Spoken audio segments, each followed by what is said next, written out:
21 meeting of the Pequannock Township Council. Ms. Liberto? In accordance with the requirements of New Jersey's Open Public Meetings Act, notice of this meeting was included in the annual meeting notice, which was filed in the office of the Township Clerk, posted on the bulletin board of the municipal building, published as a legal notice in the Suburban Trends newspaper, and distributed to all persons requesting notice in accordance with Township policy. Please join me in the Pledge of Allegiance, followed by a prayer and a moment of thanks for individuals serving our nation. I pledge allegiance to the flag of the United States of America and to the republic for which it stands, one nation, under God, indivisible, with liberty and justice for all. Most gracious Providence, we ask that you bless this governing body with an abundance of wisdom and understanding, so that every deliberation will result in actions which will promote the common good and the general welfare for all the people of Pequannock Township. Amen. Amen. Will the clerk please call the roll? Mr. Dreesy? Here. Mrs. Florence Lynch? Here. Mr. Hurd? I am here.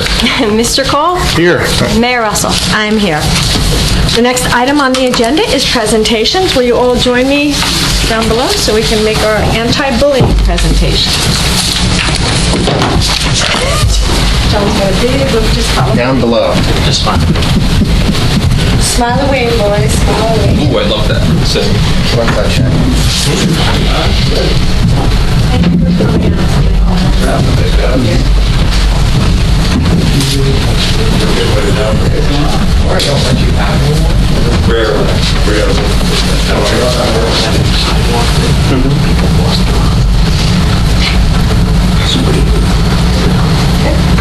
Whereas bullying is physical, verbal, sexual, or emotional harm or intimidation intentionally directed at a person or group of people.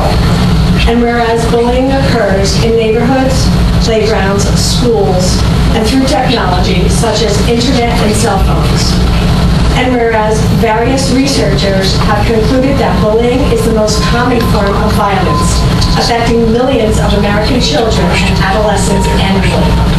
And whereas thousands of children and adolescents are affected by bullying annually, and whereas targets of bullying are more likely to acquire physical, emotional, and learning problems, and students who are repeatedly bullied often fear such activities as riding the bus, going to school, and attending community activities.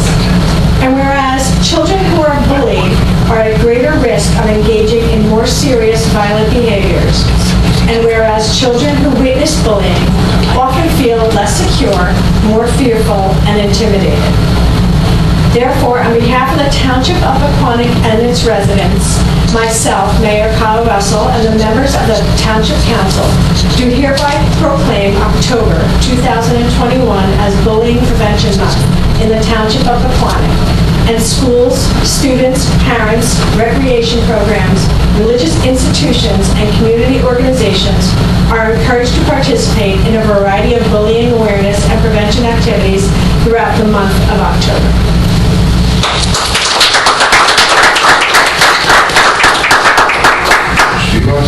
Yeah, I'd just like to take this opportunity to thank the Town Council. This is probably the fourth or fifth, maybe even sixth year that we've partnered together for the October Bullying Awareness Month.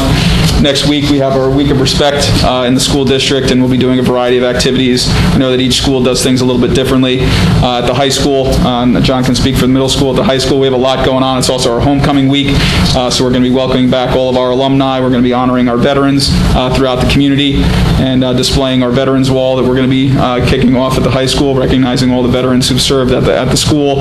And it's really just a nice opportunity for us to come together as a community. So we appreciate your support. We know that there's so many kids that are involved in our community through the activities, and all of our parents that are involved as coaches. So what we can do to partner together is just fantastic. So we appreciate that opportunity. So thank you. Thank you for everything you do. Thank you.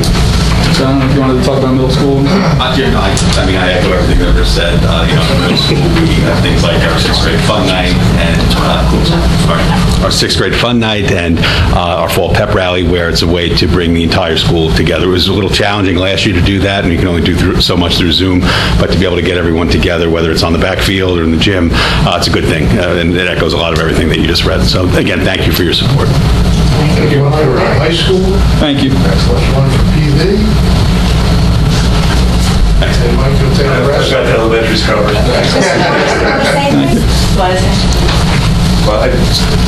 It's tough to follow Mr. Hazler at the microphone, just in general, but... No, always is. Never a good thing. Yeah, absolutely. I got to remember to go first. But really, thank you very much, not just for tonight, but just in general, for your support for our school district, for our kids, for our families.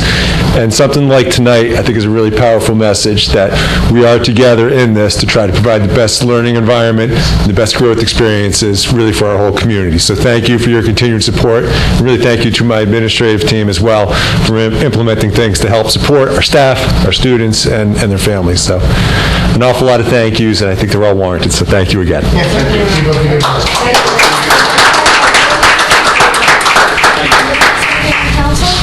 I'd love to say that you guys are doing great. There's been a big, change this year and last year between COVID, Mike growing up. Doing great, dealing with all the action going on. High school's been awesome. Watching the course, right? We're doing great, as well as everybody else. PV is awesome. So I'm glad to have you guys. We have a great school district. We love partnering with you guys, and let's do what we do best. Keep it safe, keep it fun, and keep moving forward. Thank you. Is it true that there's going to be a parachuter coming in on October 8th? Possibly. Come on. You got to come to the game to find out. Wow. Yeah, I would highly recommend anybody that can. October 8th, we have our home football game. We're going to be recognizing our Hall of Fame. We have 5 people being inducted this year. We're also going to be honoring all of our veterans. We have our homecoming king and queen nominees, and it's just going to be a great night. So, Will you be calling some of the games? I've been replaced. We have a student who's doing it. So Alex. I'm going to bring you food. She's safe to say he'll find his way. Excuse me, I just Student's pretty good. Yeah, we have a student, Alex Frame. He's a sophomore. He's doing a fantastic job. That's awesome. Well, keep up the great work. You guys are awesome. Thank you. What a wonderful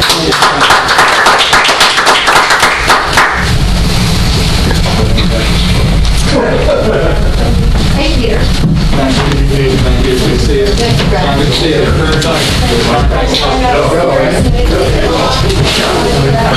I heard he's bringing in the game ball. Good to see you. I got freaking dinner that night to go down. Thanks. I'm gonna have to get out of that. Yeah, there you go. All right.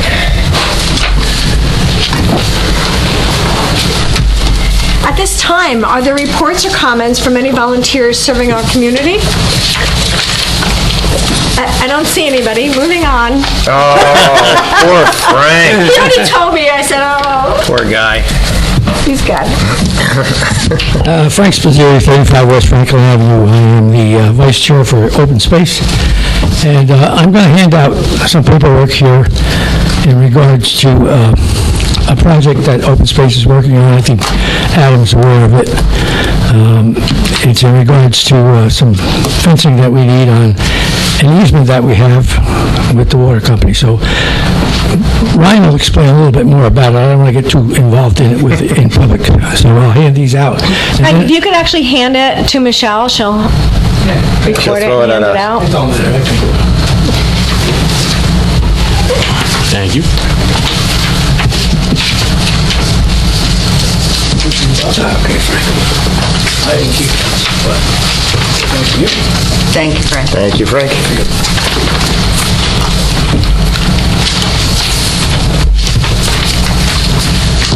Just keep in mind that this is a project that we've been working on for a long while, and I know you guys don't want to spend any money, but this is not going to be costly, very costly.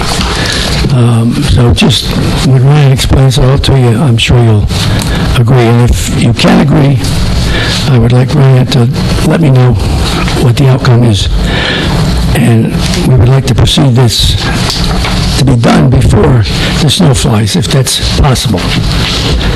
That's a tight. That might be a little tight there. I don't know, I think we can get it done. That'd be great. It's going to be a mild winter, so. Anyway, that's all I have for open space. So I'll just hang out because I'm coming back for public. All right, thank you.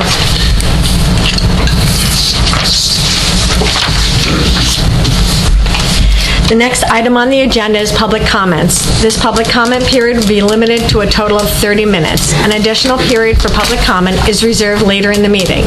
Individuals are requested to limit their questions and comments to 3 minutes.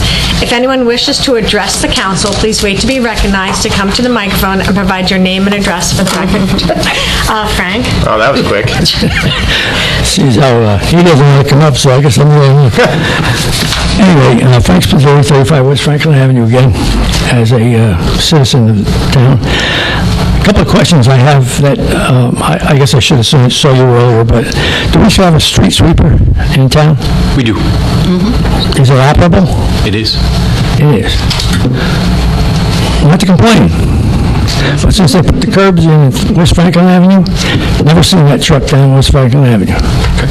I have a ring that tells me who's going up and down the street, so maybe you might want to convey that to whoever is running the street sweeper. I will be happy to check it. Another problem I have is we have laws in regards to jaywalking. There are a lot of people that think that if I'm in the middle of a block and I want to cross the street, I'm just going to walk out and everybody's going to stop. That's not the case. And I think some people ought to get tickets for doing that so that they know they got to be in the crosswalk. That's why they have those signs in the middle of the street. Use the crosswalk. I mean, I don't know how many times, even kids on bikes, right in the middle of the street, they'll ride right across. We really got to, and it's worse now than it has ever been as far as I'm concerned, and especially on the turnpike. I mean, they just ramble right across. Excuse me, the next place is the boulevard by the school. I mean, they just, I think somebody might want to follow up on that and see what we can do about jaywalking, because there are laws on the books about jaywalking. Another gripe I have, and I hate to bring this up, but no matter where you go, when people pave roads, they leave the manholes down in a rut. I can't understand that. If you're going to pave a road, bring the manhole up to the road level.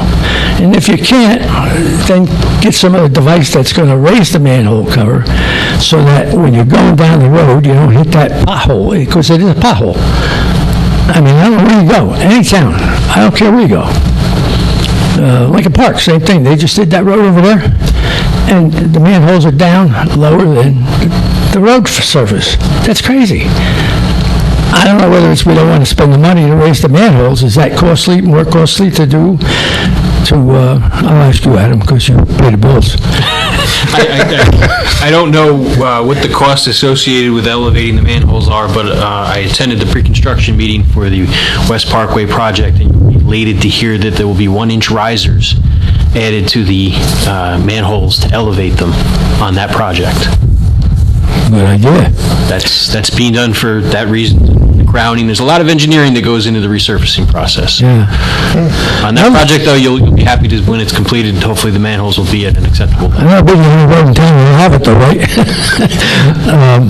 Don't know. Another thing I saw was they used to have a rubber circle that used to fit under the manhole cover that would stop that sudden jolt into the manhole. I don't know whether they use that anymore, but... If there's any specific issues you have with a loose manhole cover, that may be a solution that had been implemented in the past. Let me know, but... No, I've never seen a loose one, but... They happen. Yeah, they do. Let's see. Okay, I passed out the handouts. You're going to take care of that. That's still at the end of my list. Thank you very much. Thank you, Frank. Thank you. Thanks, Frank. Frank, are there any specific streets where you saw the manhole covers that were? Well, you can go down the boulevard, we can hit something. too many on Main Street. When you go by the railroad tracks down there, Okay. they're, the one before it and the two after it are not up to the level of the road. But, you know, I'm sure you're not gonna go through the whole town and do all the manholes. I'm just suggesting that maybe in the future, when you do pave roads, bring it up to grade, so this way you don't get those. We got you on the upcoming project. There you go. Thank Got you. to start with the Tuesday. first one. Is there anyone else? Megan, Peter? The next item on our agenda is the manager's report. Mr. Brewer. Thank you, Mayor. A few things to run quickly through. Several of them are discussion items, so I'll be brief when I get to those. This evening, we have scheduled for public hearing and potential adoption the ordinance to vacate a portion of Mountain Avenue. That pertains to a piece of former right-of-way that is being vacated. It's been reviewed by staff and professionals. There's no public good, and it actually is beneficial for the township for that to be vacated. We have discussion items on the draft zoning ordinances, the personnel policies and procedures manual, employee handbook, as well as athletic field usage. And the last two quick items that I have within the report, as a component of our various applications and certifications, certain things have to be supplied to the governing body mentioned at a public meeting. So just so everyone, including the governing body and public, know, the township will be submitting to 2021 a home elevation grant project again. Staff is meeting with those individuals who are on the list or eligible to cull the list down to those projects that will give us the best possible opportunity for continued funding. We've had a great success, but for 1 year, for a number of years. And then the 2021 Flood Mitigation Initiatives report. Included with my report are the hazard mitigation priorities for the township moving forward. There's a list that's 3 pages long. It's posted on the internet as well as was disseminated to the council. Those are things that we've identified moving forward. And I believe there's even some items in red on the 3rd page of the report regarding desnagging. We're now aware of a USDA grant, and we will be submitting for money to try to get support for our ongoing desnagging efforts and try to keep the water moving forward. That's awesome. So unless there's any questions, and until the other items come up, that is my report. Any questions from council? No. Not at this time. Next on the agenda, public hearing on ordinance number 2021-14. Ms. Liberto. Ordinance 2021-14, an ordinance to vacate a public right-of-way known as a portion of Mountain Avenue in the township of Pequannock. Are there any comments from council?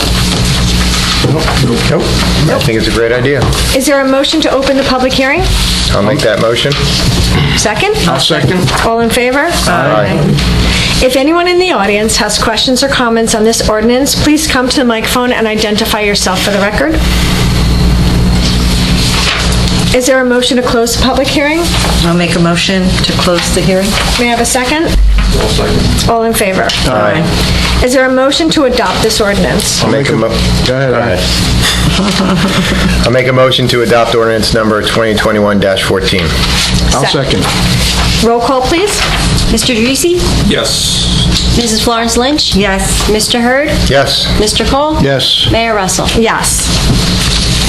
There are no ordinances scheduled for introduction at this time. The next agenda items is resolutions. Ms. Liberto. Resolution 2021-203, authorizing the discretionary award of a contract for 4 Sig Sauer rifles and associated equipment to Atlantic Tactical of New Jersey, Incorporated, in the amount of $9,457.80. Resolution 2021-204, authorizing SFY 21 body-worn camera grant application.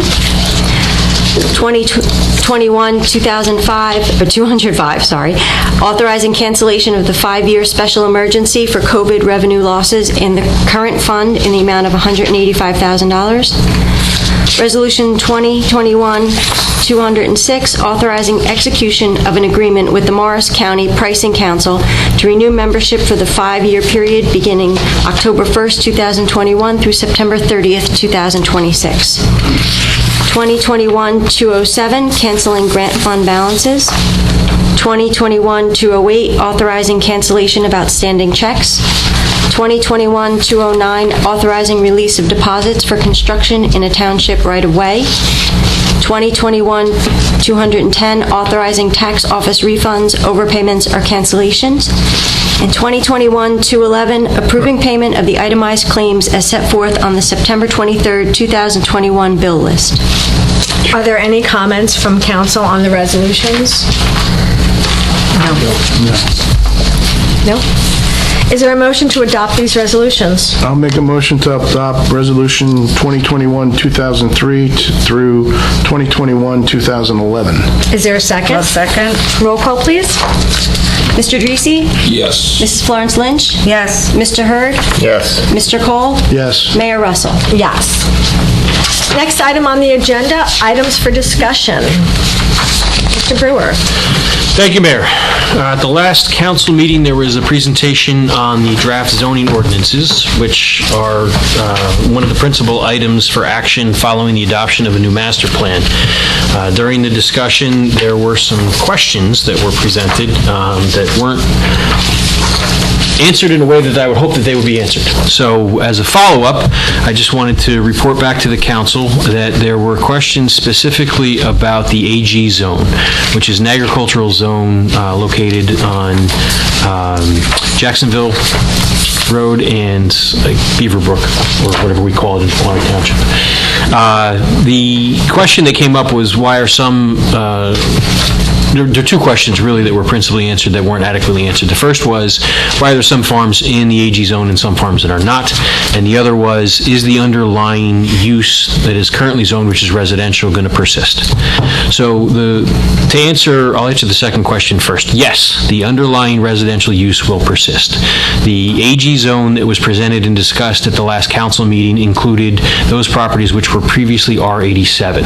For anyone that doesn't know, 87 refers to 87,000 square feet, which is 2 acres. R45, 45,000 square feet, 1 acres. R22, half-acre lots. So the underlying use will persist, and people will still be able to do a subdivision should other outside approvals be granted and the application planning board be successful. The next question kind of segues into the R22, which is to the east of that AG zone. Question was asked, why not all the farms in that area?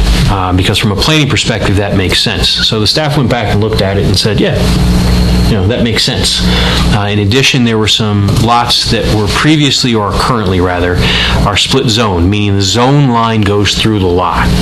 So half of your lot is one thing and half of your lot is something else, which creates a challenge for a property owner because no matter what you want to do, you're going for a use variance.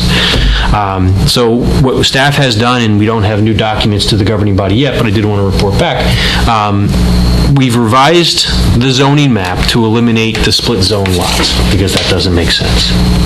We've included the farms to the east of the AG zone in what was discussed at the last council meeting, but those are R22.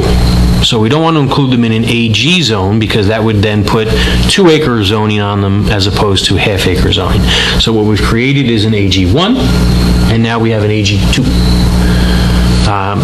Staff looked through the rest of the ordinances. Again, it's a long document. It took a long time to prepare. It was a challenging project for a number of people that took many, many months, and caught a few other split zones that were split lots that are split zoned. So those will also be corrected, and I will have revised documents to the governing body as soon as they're ready after our review. So although there was some conversation about potential introduction on the 28th, with the governing body's consent, I thought it prudent to discuss this rather than move forward with some of the things that had yet to be fully reviewed.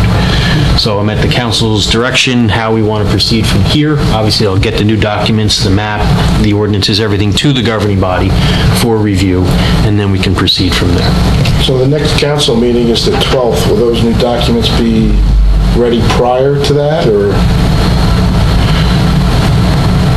Yes, they'll be ready prior to that, but forgive the recommendation, it may not be with enough time to really dive into it. So if left to my druthers and recommendation, I would look to the second meeting in October for potential introduction, and then that would leave adequate time for the planning board to then review it, because statutorily they have to provide their comment or no comment within 35 days, and then action could be taken to conclude this by the end of the calendar year. Yeah. I agree with that, because I'd like to have it all printed out so we can look at it and read it and give us time to really delve into this. Now, Kyle, are you talking about the entire package printed? Because wasn't that like 200 and... Yeah.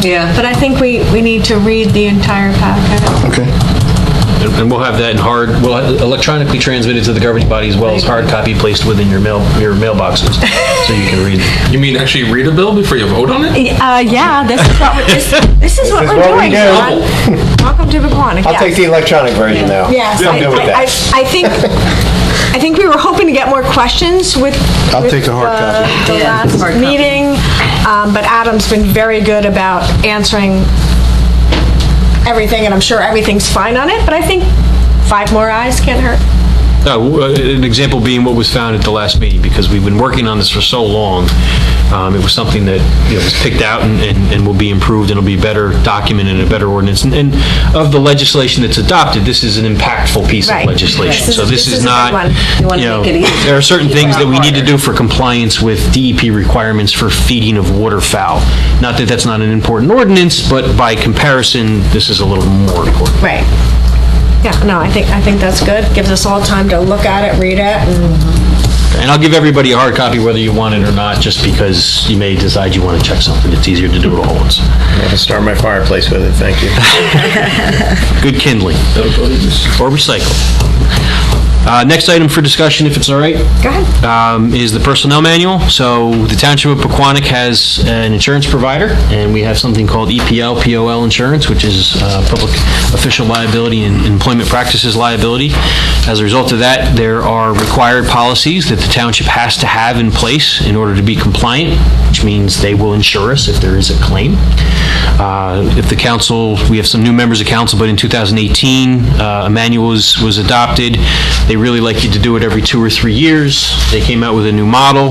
There's been some significant changes in law. Obviously, we have the legalization of cannabis that has to be incorporated.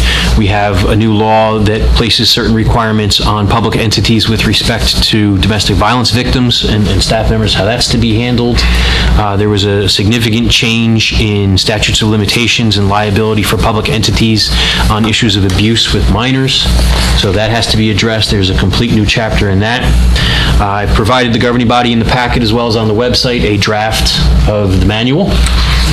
It's about 157 pages. To make it as easy to review as possible, the things that are green are models that are required.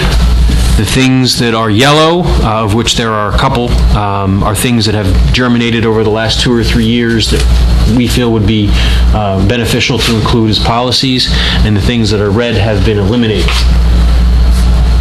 So an example of something that was eliminated, the family medical leave state and federal policies have now been integrated into one policy that you can actually understand and make sense, as opposed to 2 separate policies. So that's an example of something that was eliminated. So if there are any questions, I'd be happy to provide answers as to the what's and the whys and the hows. Again, this is another large document that took many, many months to prepare. A lot of work was put into it, discussion with the Mel Fund attorney. Mr. Oostdijk was invaluable in his assistance. Labor Council provided a review in the end to make sure everything was compliant. And like I said, if there's questions, I'd be happy to try to answer them. And if there are no questions and the council's comfortable, I'll prepare it for adoption on the 12th. I know all of the employees get it. Yes. I know we talked about... Yes. We talked about getting it to our volunteers. Yes. Did that, because it was a difficult process to get to them because of the size of the package? Yeah. They will now be provided with hard copies with the same signatures that the staff has, because those policies which are applicable for them, Right, I mean, like, I think when we first introduced this, we had, social media. Yes. There was a social media thing in there, and, we had some walking the fine line there on some of the social media, so, yeah. And what I plan on doing is issuing a cover letter over the manuals to the respective volunteer chiefs so that it explains, because one of the things the volunteers will do is they'll say, well, it talks about paid time off. I don't get paid time off, I'm a volunteer. Right. Those policies that are specific to employees don't. But for example, the policy regarding the safe treatment of minors, the harassment dynamics, all of those policies and laws, they still apply to the volunteers just as they apply to the staff. So your cover sheet for those organizations explain. will say you fall under section 1B. It won't be specific to enumerate what does or doesn't apply, just because I don't want to create a minefield. Right. But those that obviously do not apply won't. Okay. All right, good. I'm glad it's going out there. I think that's great. And it's also posted on our website, so it's not like this is some mysterious document that, I mean, it's great bedtime reading, but it's not some mysterious document that no one gets a copy of. So is council, are we okay with moving forward on the 12th? Yeah. I agree, yeah. Okay, great, thank you very much. All right, and then the last discussion item, athletic field usage. So we had some brief discussions about this during the budget process in 2021, specifically when we talked about the recreation utility. And for the better part of a year, again, this is something that's received some attention and some effort. Currently, there is an ordinance that breaks groups down into 3 different categories. You have resident organizations, and they're required to pay $10 per hour for practices, $20 per hour for games. You have non-resident organizations that pay $50 per hour for anything. And then you have township-sponsored organizations like Little League, which is what it says in the ordinance, and those get fields for free. There are some challenges with respect to field usage. There are some challenges associated with different organizations being interpreted by different people of different things. And now with the recreation utility folding and recreation really coming in as a part of the current fund and a recreation trust fund, staff and I and volunteers and other folks that are involved in the community endeavored to come up with a new way to do this. And I know the ordinance was from 2017, but we really approached it with the idea of 3 different things. We looked at the administration of how the fields are used, we looked at the definition of the groups, and then we looked at the fees that they are assessed. And administration is kind of the easiest to tackle first. So administratively, if I'm Brewers Bombers, points for alliteration, I go in and I say I'm a township-like organization, and therefore I get things for free. I click the drop-down menu, I make my reservation, it then goes to the Parks and Rec staff. What I would like to do moving forward is people who are going to use our fields and facilities will make application to the Parks and Recreation Department, and based upon that application, which we'll get to the criteria in a little bit, it'll be defined as whatever level group and pay the corresponding fee. So now Brewers Bombers doesn't select, I'm an organization that gets to use the fields for free. I select Brewers Bombers, which in the back end is tied out to whatever fees may be applicable to my group, based upon how I'm defined. The definition or the classification of the users and the fees is where it gets a little more challenging, because you have some organizations that are treated as township-like organizations, which are exclusive. You have some organizations which are 50+% resident, but not 100+% resident. So what we tried to do and what we created was a 9-tier structure that assesses an organization based upon whether or not it's 100% residents, 50+% residents, or less. So 49.9% and less is the essentially, you know, that level, and then there's non-residents. It looks at profit versus non-profit, because obviously a for-profit organization is very different than a not-for-profit organization based upon the requirements and the goals and the mission. And then the last is selectivity. You know, is this an organization that allows all participants to play, or is this an organization that either has invitation only or tryouts and cuts? So starting with an organization that is 100% resident, not-for-profit, and all-inclusive, they have the lowest cost, and then it moves from there to the highest cost, which is out of town. With respect to the third category in the current ordinance of those organizations like Little League, I wasn't here at the time, but my understanding for that caveat was because Little League invests significant money to the tune of tens of thousands of dollars in the fields. So the thought process is, well, I don't want to ask for more money if they're giving more money than the other organizations are paying.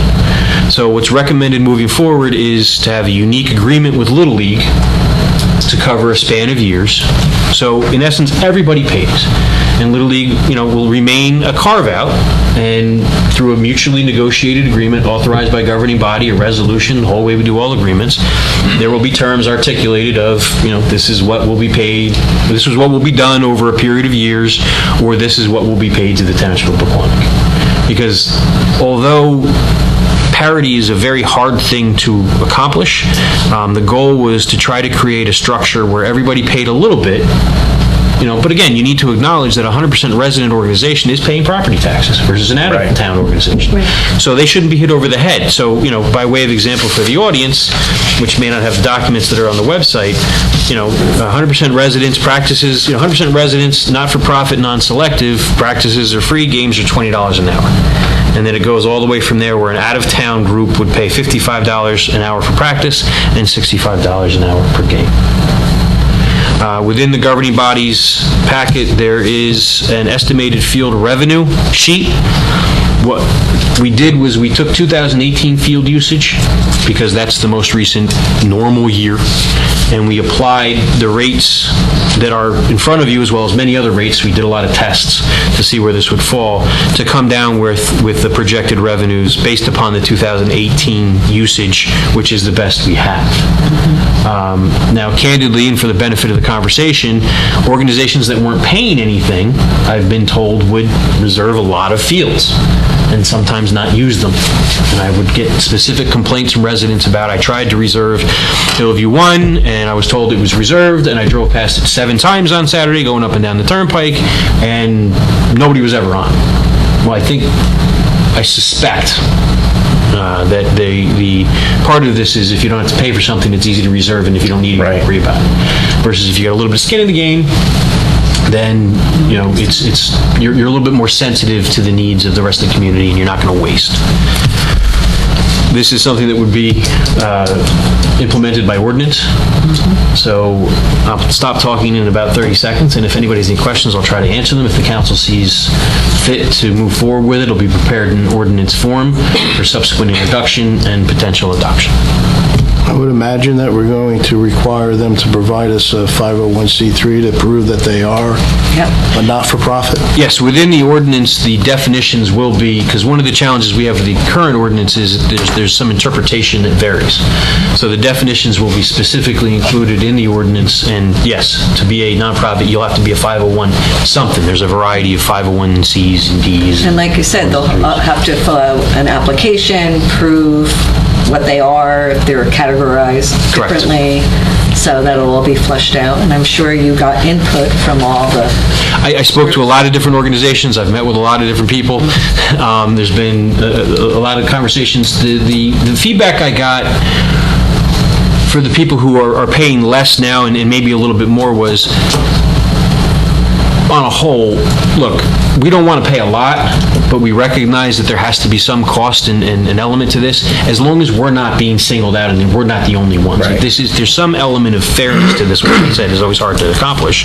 That then they'll deal with it through the implementation of whatever their fee structure is. So the public knows, and for the benefit of the recording, the estimated field revenue from these fees ranges from a low of just over $1,000 to a high of $7,600. So we're not talking $10,000, $15,000, $20,000. It's not a huge amount of money, but based upon all the tests that we did, we felt that this was a solution that was good enough to recommend.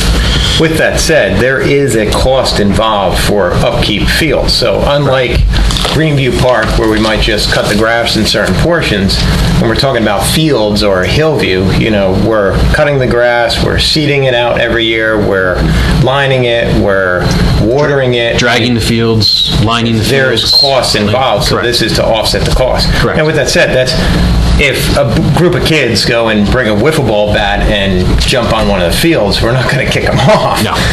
So typical resident play.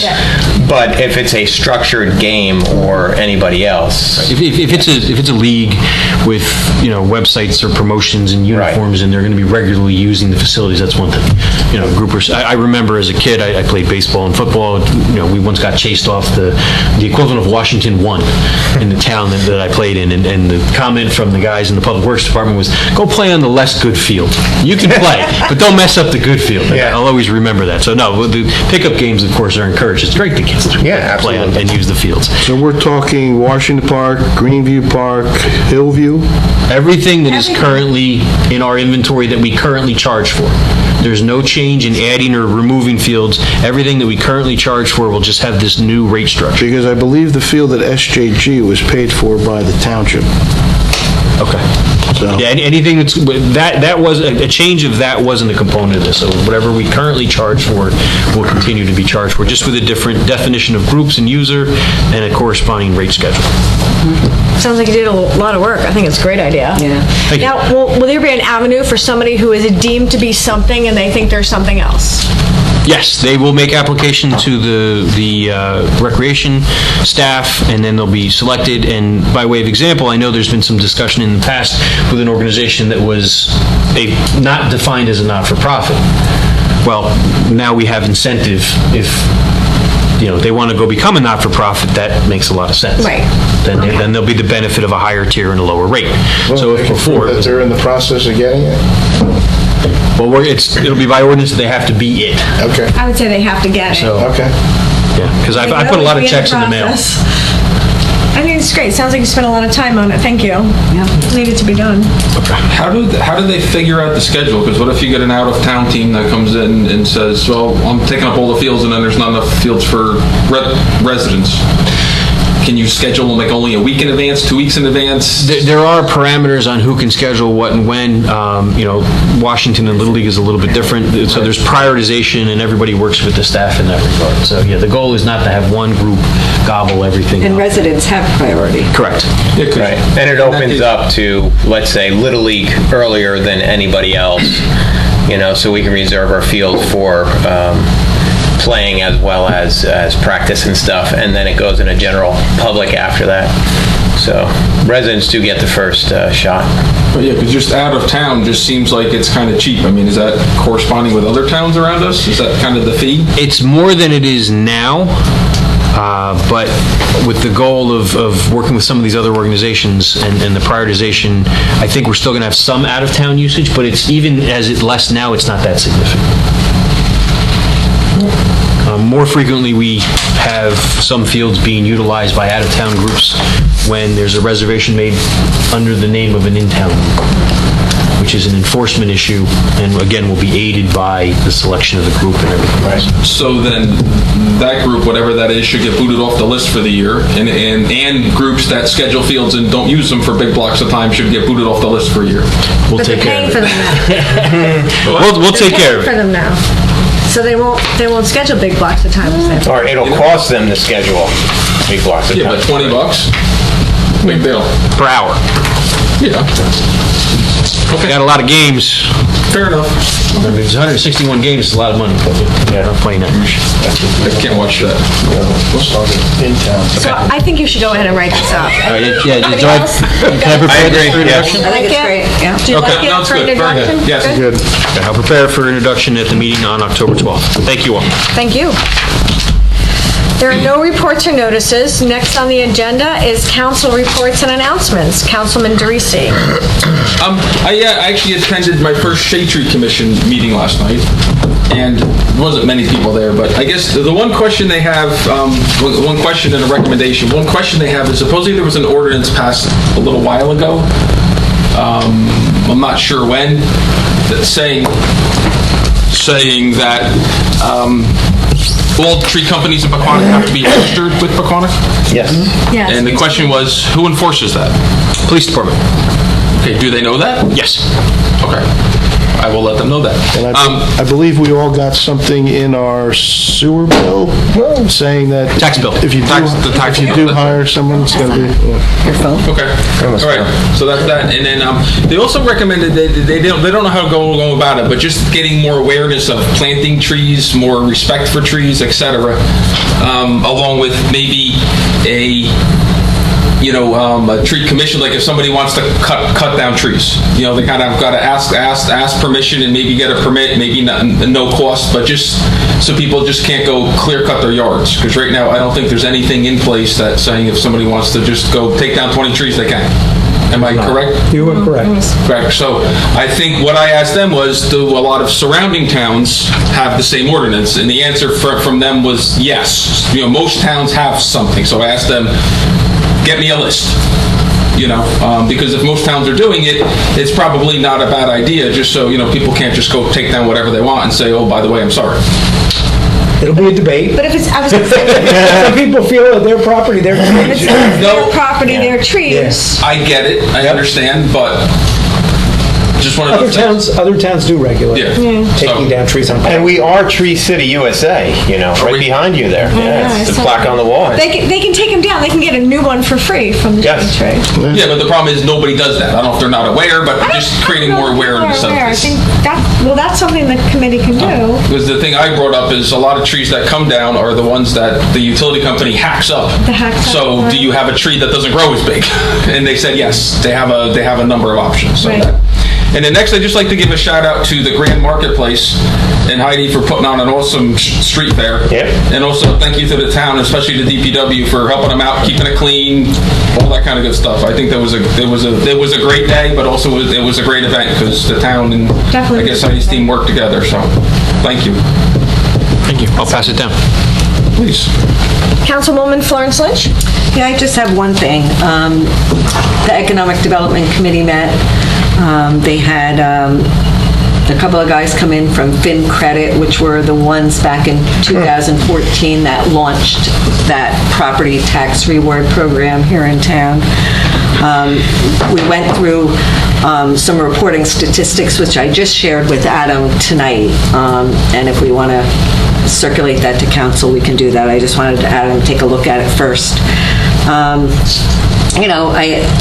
The reason we had the group look at the program is, we need to decide. It's a program that runs itself, it's great, but are we going to support it to get increased participation? There are about 1,800 households that are registered in the program. Whether they're using the card consistently or not is another story. And at one time, we were up near 40 merchants that were in the program. And we've come way down since COVID. But I do have statistics all the way back to 2014. I believe our best year was 2016. 2014 started off, 15 went up, 16 went up. I guess it was probably around 2017 it started sliding, but it was still a good program. But just for the record, let's see, like in 2016, the dollars spent at the participating businesses by taxpayers was about $377,000, with property tax credits going back to the households of about $35,000. So, we just need to decide what we want to do moving forward. This program is certified if we decide we want to use some of the coronavirus funding for this, the recovery funds. What they're proposing is to make the program totally free to merchants, because right now merchants have to pay about $10 a month, I believe it is, to be in the program. And what they're proposing is about $100,000 a year for the next 4 years to go towards this program to get it back up to 50 merchants. I thought you said it would cost us nothing. Well, that's what they're saying. It would be based on, they would file. So why are we using? Well, I'm just saying, it wouldn't be our money. I haven't vetted it. Yeah, we haven't vetted it. It's not our money. It's free to the town. But we'd have to apply for it. But you said something about using recovery funds, so that means we're paying money. No, they said it was totally free. It's just a matter of So then we don't have whether to we use want to recovery. Well, it depends where you want to allocate the funding, the money that you get. I think they're saying it's free to us because it's coming out of the recovery funds, which they're not treating as our money, but that's a little bit. Oh, but yeah. I was going to say, it is our money. Well, it is our money. It's in our account. No, it is our money. It's just depending whether okay, so we want it's not free. Well, it's not free, but we can decide to use some of that money towards that program. Gotcha. If we wanted to. But I know a lot of it's been already allocated, or we've talked about it. We haven't talked about it. That's a huge chunk, though. $100,000 a Well, it year doesn't for have 4 to years. be. Yeah, I don't know that I would. No, I don't know that I would put all that either. Yeah. And that's what I said. Most of the funding. I don't think it's used a lot, but that's something we would have to look into. We'd have to look into it. So I gave it to Adam, and, so that was discussed, but, that's, pie in the sky, what they would like to see, but. Do they know the businesses that the dollar amount were spent at the top 5 businesses? Yeah, they have those numbers.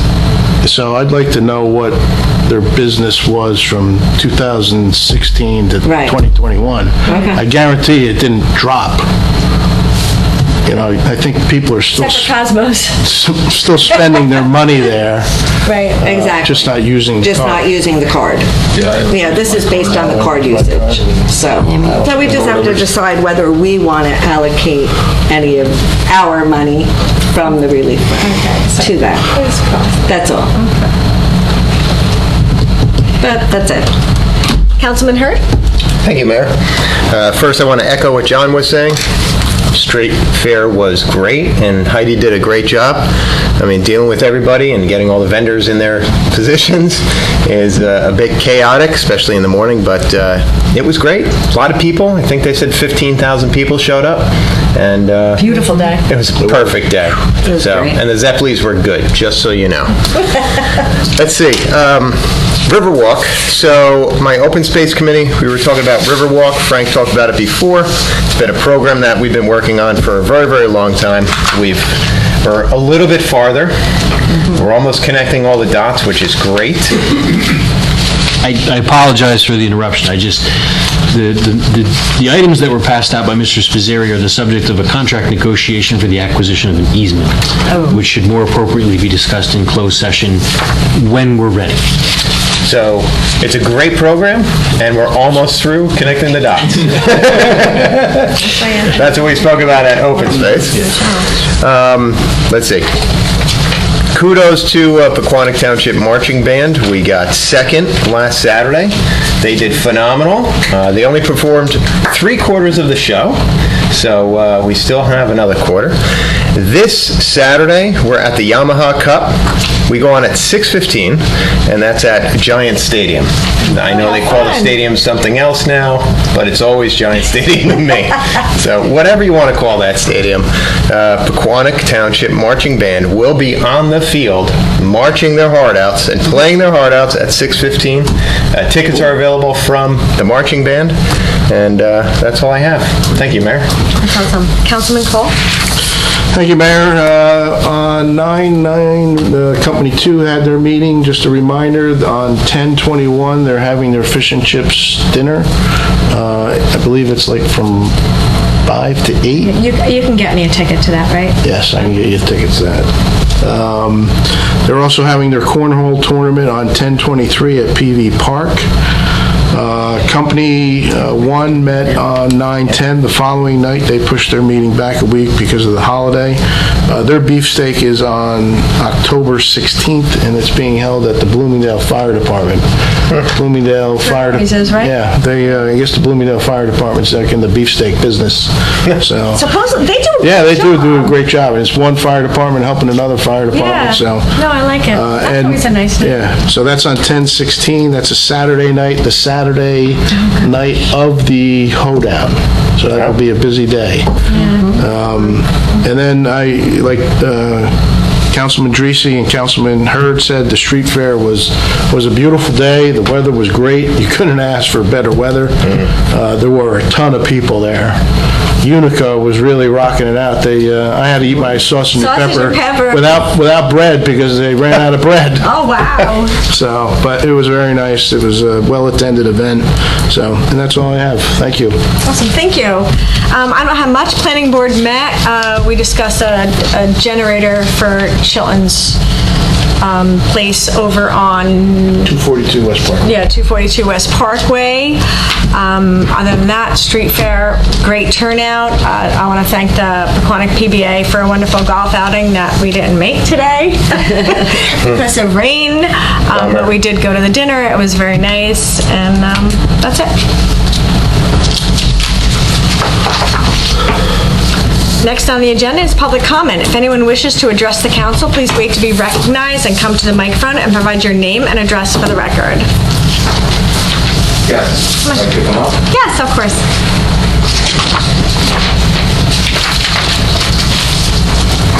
Tom Bellis, 10 DeBow Terrace, right here in Pompton Plains. Just appreciate everybody's work here, and I know this is not the forum to bring this up, but I have to because I'm at a level of frustration. I filed a tax appeal this past summer with the county, went down to Morristown, was really met with a lot of obstinance there about having the right information, have to have a house sold within 6 months, all the different things. Went back and found the same exact house as mine, which was built 2 years after my house, which was done in 2009, that's paying $3,000 less per year.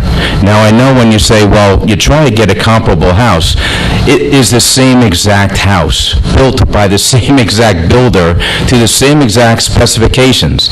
The only thing that's different is that their garage is on the right-hand side on Lockwood, and mine is on the left. Oh, there you go. Yeah, I know. That's $3,000 difference, okay. Left-handed or right-handed? Yeah. It's just very frustrating for me. I've also filed an appeal now with the state. I got my tax bill, and I'm like, this isn't going anywhere. And I know this is not the forum, but I want to let you guys know, when I take a look at my assessed value, it's very, very different. I'm looking to actually downsize. But when I take a look at homes that get sold, the assessed values on their homes are anywhere between $150,000 to $200,000 less than mine, and they're selling for the same price, which is extremely difficult. And when I did talk to Mr. Sweeney in the tax department, he said, well, you don't think you'll get this much money for your home? I said, well, that's not a valid concern, because if it's based on assessed value, it's not based on market value. And like I said, I'm here, I know this isn't the forum to discuss it, but I'm at a level of frustration because my taxes now are almost $19,000. And this is 12 years of living in the town when they started around 12. And it's very frustrating for me because I would like to downsize, but I don't want to get squeezed out of the town because of my tax bill. So if anybody could give me some insight on this and see if there's anything that could be done about the assessment, I would greatly appreciate it. So you indicated you filed an appeal at the tax court. That's where it will get, that is where it will get resolved. We will typically reach out at some point. It does take a while to work its way through the tax court system. Okay. Until it does, the assessment will roll over the same. That's just the way it works. Year to year, it rolls out the same until the court determines something different. So there will be an opportunity in tax court to to make a case. First, there'll be an opportunity to talk to us a little bit more about it and look at it.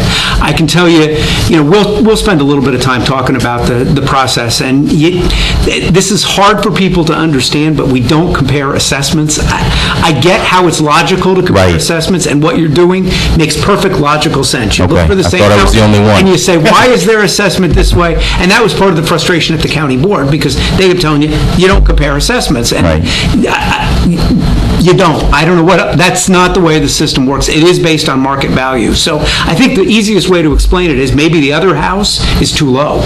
Maybe rather than yours being too high. I don't want to see my neighbors get jacked up now either. Like, hey, come, keep your mouth shut. Right. So that's why it works that way. But when the tax court gets it scheduled for a conference, and we'll sit down, and I'll be there, and we'll go through it and try to figure out if in fact it is far off from the market, and it is, but it's going to be market value that we look at. What could it sell if you put it on the market tomorrow? But then the entire town needs to be tweaked. And we are working on tweaking the entire town. That will be coming up in 2023? 2020, it'll initiate next year. It takes a long time. Values January 1, 2023. Just to amplify Mr. Oostdike's comments, one of the challenges at this level is the governing body doesn't get involved in assessing, because the idea that the legislature put forth when they created the statutes for tax assessors is they wanted them to be immune from political pressure. So the 5 members of the governing body really can't do anything. It's subject to the township attorney, the tax assessor, any other tax experts. So when Mr. Oostdike says we, that's that we. The 5 people here are literally powerless. If they get involved, they get their wrist slapped, and it's a problem. So that's why there's that dynamic. But if I'll give you my card, I'd be happy to try to share whatever wisdom I have about the process with you. And as Mr. Oostdike said, as you move through the appeal dynamic, you'll learn as you go there. All right. Sweating already about the 2023 reassessment. And just so you know, You're sweating, I'm already at that level. you can come here whenever you want to say whatever you want. We may not have the answers that you want, but that's why we have our attorney, we have our township manager. And that's why I said I've gone through the steps. Don't ever think that you can't come here to say whatever it is you want to say. And remember, everything that's associated with this came out of Trenton. So if it doesn't make a lot of sense, that's the paradigm that's been created. May have to do a can shake in front of Stop and Shop for the Tom Bellis Tax Fund. All right, thank you very much for your time. There's my card if you'd like it right at the top of the days. Were you at Unico the other day? No, I've actually 10 years with Unico and 4 years as their president, and the last year and a half I kind of just took a breather. I told them, I said, I've got to worry about financing my own things as opposed to spending on the time on volunteering. But thank you for all your kind words. Great organization, and it's a great organization. They want me back badly, but they said, you don't have to run everything. I guarantee you. Until you get in the door. Right, they're like, but we have the hoedown, and we got a golf outing, and we have the street fair. I'm like I said, I'm in retirement, guys. Thank you very much. Have a good night. Thank you, Mr. Bells. Anyone else? Megan?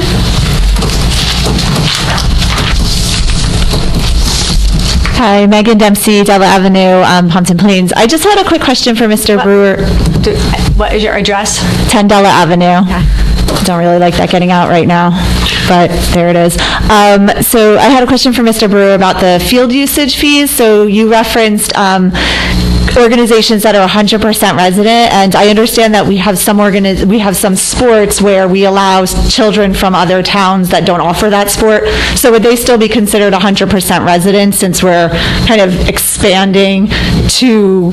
They would not. They would not. So they would essentially be almost penalized for allowing other children to come? No. Because it's not really a multi-town. The idea is there are 100% residents, then there are 50+% residents, so most likely those would fall into that category, and then there's less, and then there's out of town. So it's a continuum. And it really is an acknowledgement of those who pay property taxes already for the infrastructure that exists. Okay, thank you. Anyone else? Next on the agenda is minutes for approval. Why are you I'm trying to get you on it. September 14, 2021. Are there any comments on these minutes? No comment. Is there a motion to approve these minutes? I'll make a motion to approve the September 14th minutes. Second? Second. John, you got it. The beach. All in favor? Aye. Opposed? Next on the agenda is a closed session discussion. Is there a motion to approve Resolution 2021-212, authorizing the Township Council to meet in executive session to discuss contract negotiations / professional service? I'll make that motion. Second? I'll second. All in favor? Aye. Opposed? At this time, the public portion of the meeting is closed. See ya.